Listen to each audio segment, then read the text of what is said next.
What is blood flow and resistance?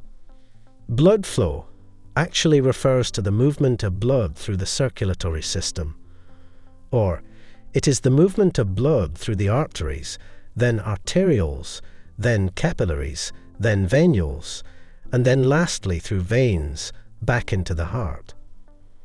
We know that heart is mainly involved in pumping blood throughout the body.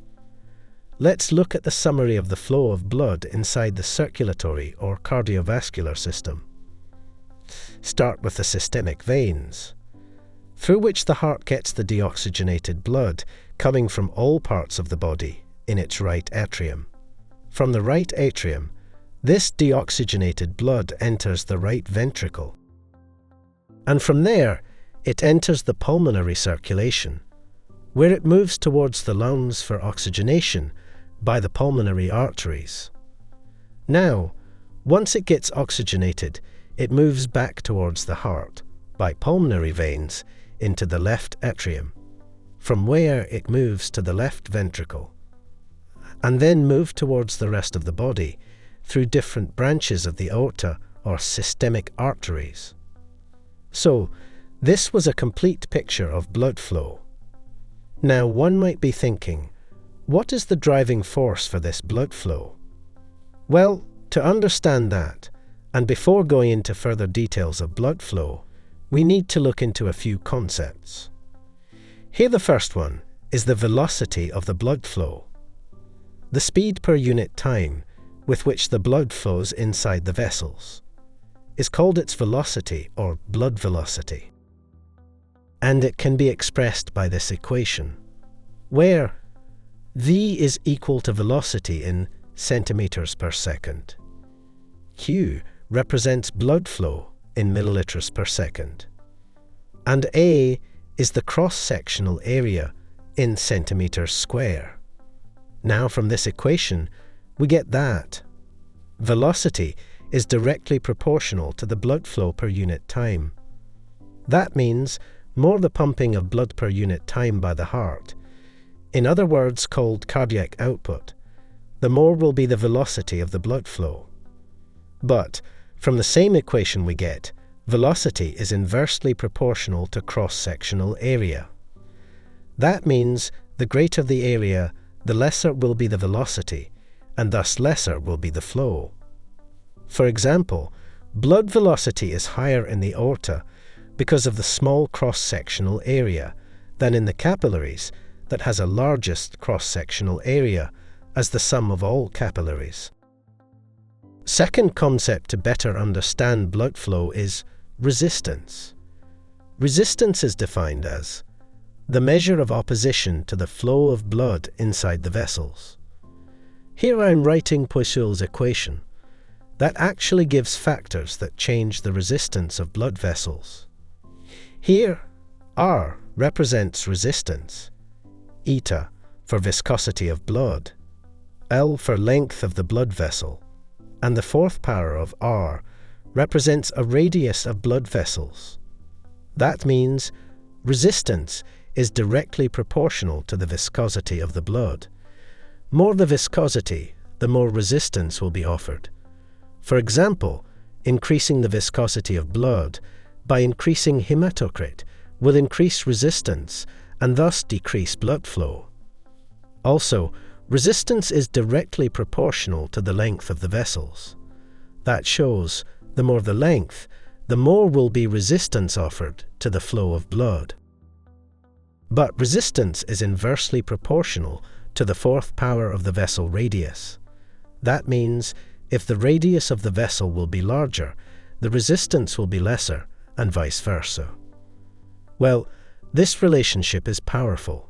For example, if blood vessel radius decreases by a factor of 2, then resistance increases by a factor of 16, and blood flow accordingly decreases by a factor of 16.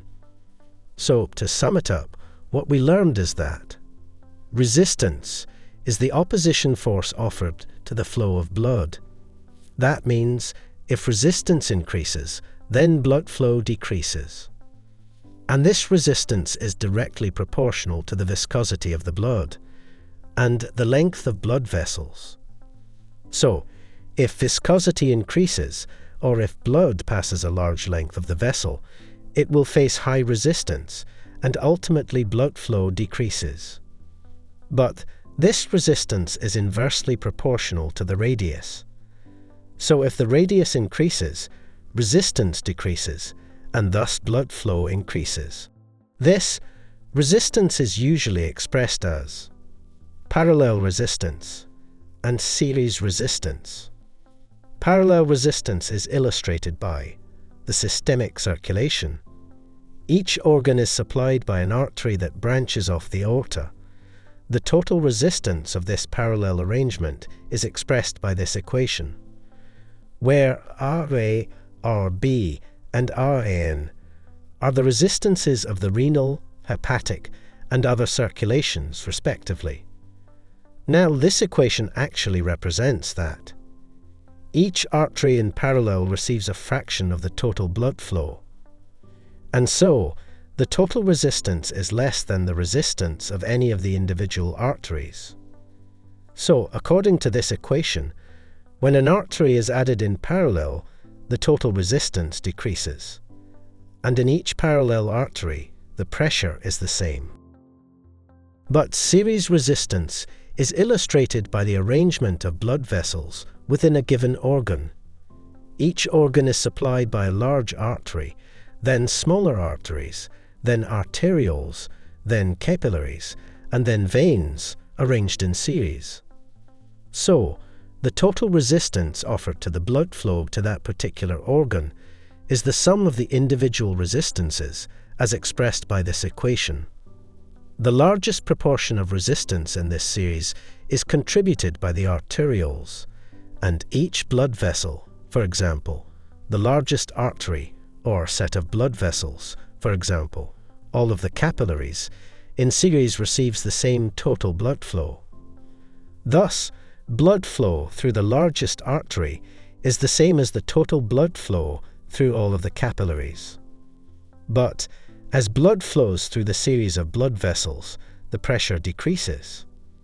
So, this is the third important concept here, which is termed blood pressure.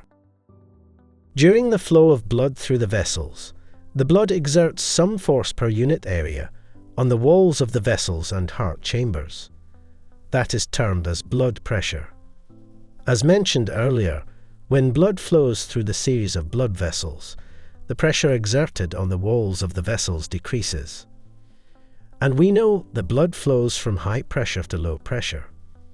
So, if the pressure is maximum in aorta, and compared to that, it is lower in the arteries, then obviously blood will move from the aorta to the arteries. So, we can say this difference in pressure is the driving force for the flow of blood through the circulatory system. So, these all were a few important concepts to fully understand the concept of blood flow. In the beginning, we defined blood flow as the movement of blood through the vessels. Now, let us sum it up in an equation that expresses blood flow per unit time is equal to the pressure gradient by total peripheral resistance. So, T here represent blood flow per minute. That is equivalent to cardiac output. Delta P as pressure gradient or difference in pressure. And R as total peripheral resistance. This equation actually complies with the Ohm law for electrical circuits, where I, that is current, is equal to voltage by resistance. And in the equation of blood flow, here, flow is analogous to current, and pressure is analogous to voltage. This equation represents that blood flow is directly proportional to the pressure gradient. That means the pressure gradient drives blood flow through the circulatory system, and it is inversely proportional to the resistance of the blood vessels, as it is the opposition to the flow. Now, if we collect the whole lecture in a nutshell, we can say blood flow is the movement of blood that is equivalent to the cardiac output, as we measure it per unit time, and is basically dependent on pressure gradient, That decreases in blood vessels. And as blood moves from high to low pressure, so it acts as a driving force for blood flow. And flow is inversely related to resistance, which increases with an increase in the viscosity or length of the vessel, and decreases with an increase in radius. That we have discussed already. So, blood flow will decrease with an increase in viscosity and length, but increase with the increase in radius. That's all for today's video. For more such interesting videos, keep watching sqadia.com. Explore our extensive library of over 1,800 video lectures to learn about a wide range of topics. Only on sqadia.com.